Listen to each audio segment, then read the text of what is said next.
I am not interested in the colour of the government who created a bloated welfare state. That is in the past.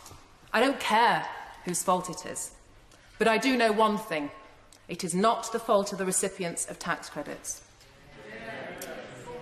It is the responsibility of government, whoever that may be, those who set and change policy, and those who set the rules by which these families live. And if we want to change those rules, we have to support the people through that change. This is not a spreadsheet exercise. This is not a budget document on a piece of paper. We are talking about real people, working people. Yes, the income tax threshold has and will continue to rise, and that is fantastic. The minimum wage is increasing. Brilliant. I am so proud of my government that they have made this happen. But the timing of changes to tax credits is not concurrent. When we talk about moving towards this ideal goal of a lower welfare, lower tax, higher wage economy, that's right. But I also hear us talking about the financial impact on people over the Parliament. That's the phrase I hear. But people on the breadline cannot wait for the Parliament to pass along.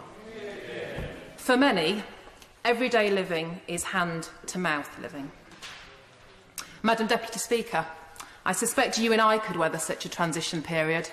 We could pull our belts in. But many of the families affected by these proposed changes do not have this luxury. Choosing whether to eat or heat is not a luxury. And that is the reality that I am talking about. Conservatives pride themselves on living within their means, of cutting their cloth. But what? What if there is no cloth left to cut? How many of us really know what it feels like? How many of us have walked in those shoes? To expect people to immediately find more hours or better paid work suggests, I'm afraid, a level of naivety about the skills of some of our people. Also, are we out of touch with the economies and the environments of some of our towns and cities? We can support people to get there, and I do believe relatively quickly, but not overnight. This is the crux of the debate, and the part that many of us on these benches cannot reconcile. I became an MP to stand up for the vulnerable, to lead the way for those too tired to find it for themselves. That is the role of government too. My first loyalty is to those people, and it is those people that I now speak.